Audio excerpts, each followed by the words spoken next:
Hello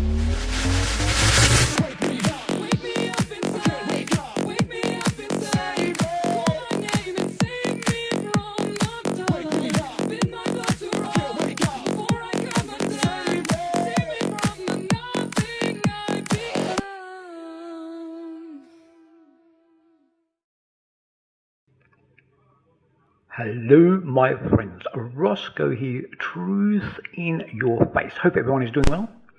A big shout out to all my Melbourneian friends, which we're just about to enter a 2-week lockdown, which includes a curfew 9 p.m. to 5 a.m.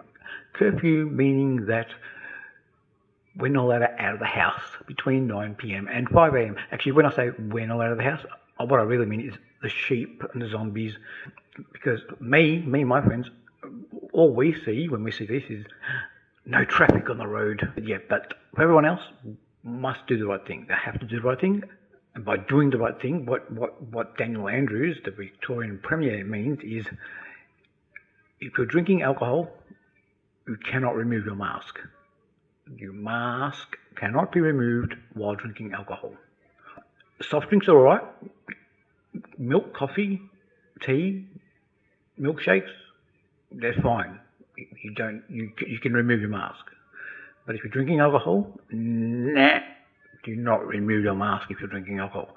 Because you know what? Because COVID has become so intelligent now. Now it only wants to infect people who drink alcohol. Like, you can see them, you can see the particles sitting there, waiting to see who's going to drink alcohol, and without the mask, who's going to put the drink, who's going to put the bottle, who's going to put the glass or the can to their mouth, who's going to do that without their mask, and then the virus particles are going to jump in there. But only people drink alcohol. They're not interested in soft drinks. No, the virus doesn't like soft drinks. But anyway, I'm going to fool them. I'm going to actually fill my bourbon can with just Coke and pretend I'm drinking alcohol, and see if I can fool these virus particles. Yeah, because I reckon I can outsmart them, just a little. Anyway, this brings me to this dude here.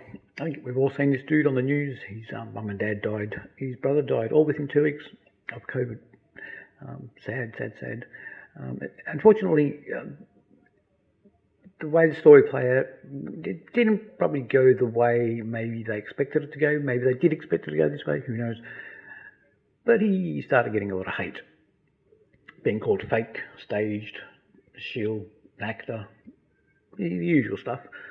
I think I have my own personal thoughts of what's going on, as I'm sure most of you understand what's going on. So then I noticed he posted this thing on his Facebook. It says, if you have doubted me because of photos. Now, what's happened is, I've looked at his profile on Facebook, I've looked at his dad's profile on Facebook, his mum's profile on Facebook, his brother's Facebook profile. And there's something I noticed about all the photos on their Facebook pages. But I'll get to that in a second. And I think that's probably what he's talking about here. Because of photos. Then look below. I can't wait to see what the next conspiracy theory is going to be. And then he goes and posts a bunch of photos. And it's pretty obvious they all seem like older photos. Yeah? Okay, cool. Now, what I found on all the Facebook pages of him and his family is all the photos were just of them, the four of them, the two brothers and the parents.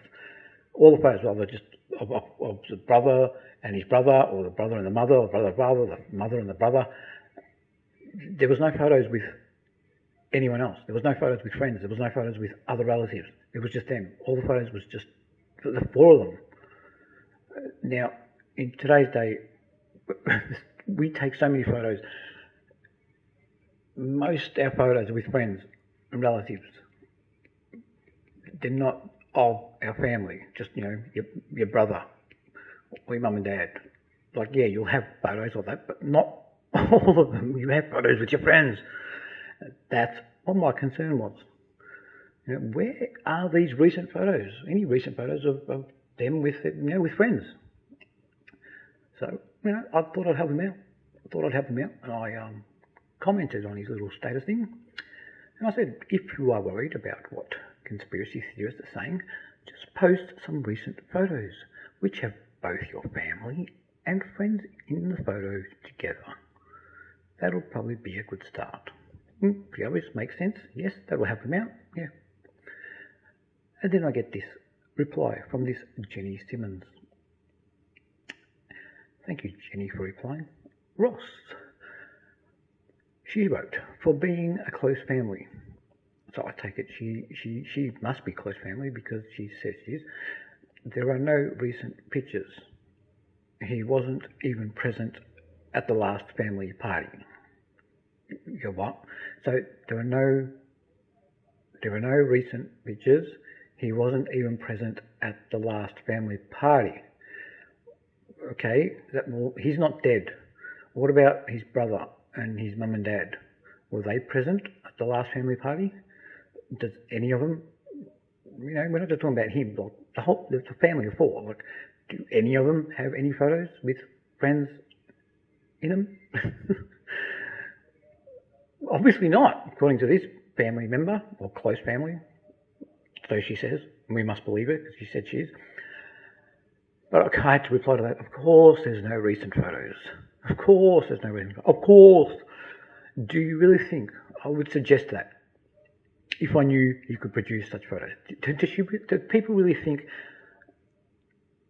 that I would suggest and help this person out to post, advising him, suggesting that he post some recent photos with other people in them to help him out? Do people really think that I was doing that to help him? Do they really think I would have suggested that if I knew that he could produce such photos? Some of us haven't surrendered our cognitive abilities, and when games like this are played, I don't need to make any accusations for the truth to reveal itself. Thank you, Jenny. Thank you, Francis. Anyway, have a good night, everyone, and see you soon. Bye-bye.